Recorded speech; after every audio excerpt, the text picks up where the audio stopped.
पंतप्रधान नरेंद्र मोदी आज अयोध्येच्या दौऱ्यावर. अयोध्या विमानतळ आणि अयोध्या धाम रेल्वे स्टेशनचं मोदींच्या हस्ते लोकार्पण.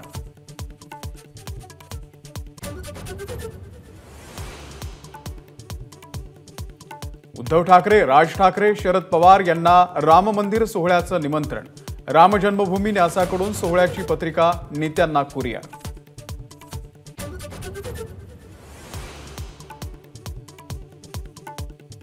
राम मंदिर सोहळा गावागावामध्ये लाईव्ह दाखवणार. मुख्यमंत्री एकनाथ शिंदे यांचा उपक्रम.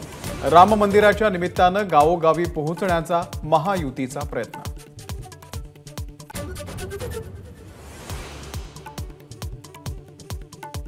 ठाकरे गटाचा अजित पवार गटाला धक्का. अजित पवारांचे कट्टर समर्थक माजी संजोग वाघेरे आज ठाकरे गटामध्ये प्रवेश करणार.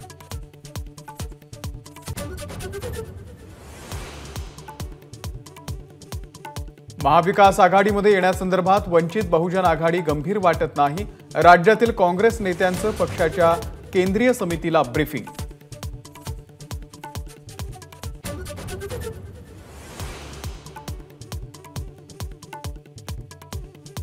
जागा वाटपाचा निर्णय काँग्रेस हायकमांड घेणार. ठाकरे आणि पवार नवी दिल्लीमध्ये घेणार. काँग्रेसच्या महाराष्ट्रामधील नेत्यांची कुठलीही भूमिका नसणार.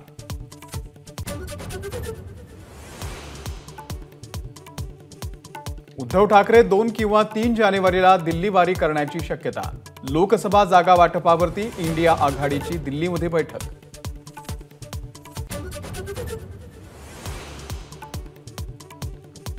खडसेंना एवढे दंड झाले आहेत की पायामध्ये चप्पल घालायलाही पैसे उरलेले नाहीत.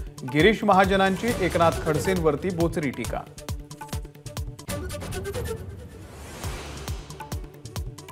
दुष्काळग्रस्त भागातील शेतकऱ्यांना दिलासा. पीक कर्ज वसुलीला सरकारकडून स्थगिती.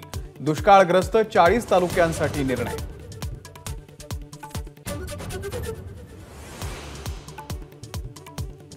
नांदेड शहरामध्ये क्षुल्लक कारणावरून तरुणाची निर्घृण हत्या.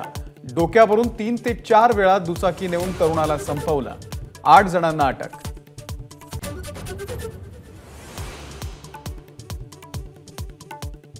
समृद्धी महामार्गावरती सिंदखेड राजाच्या जवळ लोखंडाचा भाग आला बाहेर. वाहन चालकाच्या सतर्कतेमुळे भीषण अपघात टळला.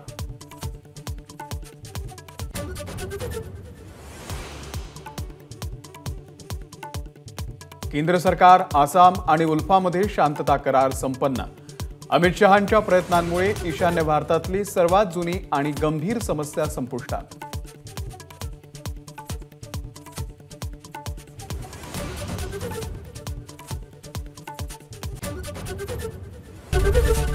एबीपी माझा, उघडा डोळे बघा नीट.